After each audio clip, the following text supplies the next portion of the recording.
Me perguntaram hoje sobre os níveis de suporte 1, 2 e 3, se a gente ainda usa, se já caiu em desuso, como que tá. Aí eu expliquei o seguinte, no DSM-4, que era o manual, que é o manual de transtornos mentais que a gente segue aqui no Brasil, ele é americano, mas como a gente não tem o nosso, a gente segue esse. No 4, os níveis de suporte, eles eram divididos entre leve, moderado e severo.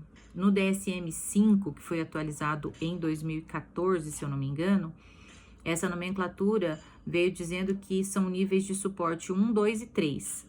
Nesses níveis de suporte, houve aí um estudo de que ia cair essa nomenclatura, que nós não iríamos mais classificar dessa forma. Então, acredito que no próximo DSM, na próxima atualização do DSM, aconteça essa atualização, mas por enquanto ainda não aconteceu.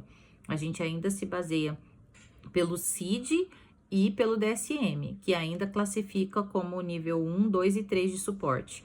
Nível 3 de suporte é muito fácil de identificar, porque é uma criança com muita necessidade de suporte. Ela precisa de ajuda para se comunicar, para se vestir, para se alimentar, para fazer as coisas básicas. Então, a família percebe, os médicos percebem, recebe um diagnóstico muito cedo, consegue início a tratamento, acompanhamento, porque é perceptível o nível 3 de suporte. O nível 2 de suporte é aquela criança que apresenta lá na primeira infância, dos 0 aos 3 anos, uma grande gama de características. O que vai acontecer? Dá para perceber que tem atraso de fala, que tem disruptivos muito fáceis, que a criança entra em crise por tudo, ela sente os sons muito, tem muita sensibilidade a som, a luz, a cheiro.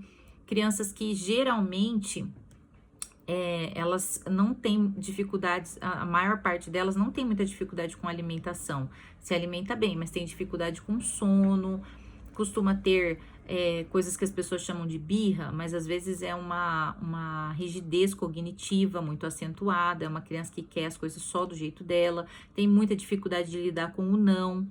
Isso tudo cabe ali no nível 2. E o que acontece? O nível 1, ele é amplamente negligenciado.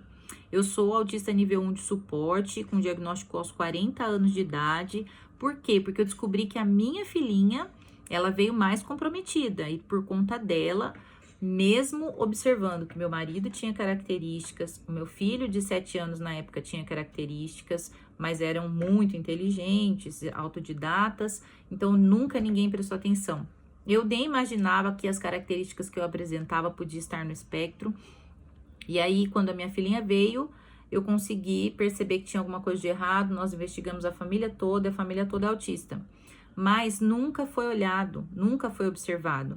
Presta atenção nisso daqui, uma ferramenta que é um fone, não é nem um abafador de ruídos, é um fone, que ele tem uma almofada aqui em volta, e eu nunca soube que uma coisa dessa me traria tanta qualidade de vida. Uma das coisas que eu sempre tive foi uma sensibilidade auditiva muito severa. Eu escuto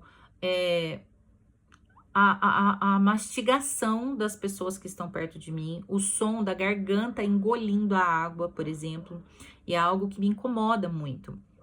É o som da boca das pessoas, eu não sabia, né? Eu nunca tinha prestado atenção, mas eu não mantenho o olhar no olho o tempo todo. Eu olho e desvio, eu tenho o costume de olhar na boca, nos dentes, na ponta do nariz, no tamanho do buraco do nariz, se a pessoa tá com alguma coisa, eu fico olhando, um brinco, alguma coisa assim.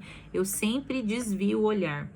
E as características estavam lá, seletividade alimentar, dificuldades de regulação, sensibilidade sensorial, sensibilidade auditiva, o paladar, então nem se fala, tem muitas coisas que eu não como até hoje, mas na infância a dificuldade era imensa. Eu sempre brinquei alinhando os brinquedos, mas não sabia, né, que isso significava alguma coisa que estava dentro do espectro, enfim. Nível 1 não é visto, ele tem uma habilidade chamada masking, que se camufla, né, ele consegue imitar, o masking é mascarar essas diferenças, né? Essas características. Ele consegue imitar um comportamento que seja adequado e passa batido na escola, numa consulta médica, enfim. Eu coloco isso aqui hoje, me traz uma tranquilidade, uma paz que eu nunca imaginei que eu teria apenas com um abafador de ruídos, com um fone. Quando eu coloco, então, um áudio, simplesmente a minha cabeça desliga e eu consigo ter um sono totalmente reparador, coisa que há anos eu não conseguia ter, porque qualquer coisa me acorda. Enfim, nível 1 de suporte, gente, é o antigo Asperger. Antigamente era considerado síndrome de Asperger, não sei nem pronunciar. Mas enfim, não é mais. Depois do DSM-5, nessa nova atualização, o nível 1 é o antigo síndrome de Asperger. Então, mesmo que o indivíduo não apresente atrasos lá na primeira infância, tenha um vocabulário mais extenso, preservado, mas tem dificuldade de socialização da mesma forma. Às vezes é um indivíduo que fala demais, fala só sobre os seus assuntos de interesse, não compartilha interesses de outras pessoas, e aí a convivência vai se tornando cada vez mais difícil, porque mesmo que consiga conversar, não conversa geralmente de fato sobre o que todas as pessoas estão conversando. É algo muito próprio, muito particular. E aí vem o quê? Aquelas características de repetição, né? Que nós temos comportamentos restritos e repetitivos, então fala sempre sobre a mesma coisa, brinca sobre as mesmas coisas. E a dificuldade de comunicação não é só não falar, às vezes é falar demais, falar o que as outras pessoas não querem ouvir, não perceber nuances do rosto das pessoas na comunicação, de que a pessoa não está interessada mais naquele assunto, de que ela quer que você pare de falar e você não para.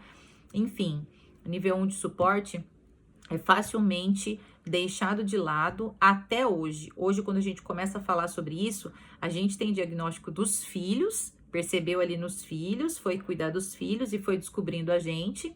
Daí a gente vem para as redes sociais, se mostra para o mundo, né, falando sobre o que você descobriu, sobre você mesmo, sobre suas características, suas dificuldades de viver.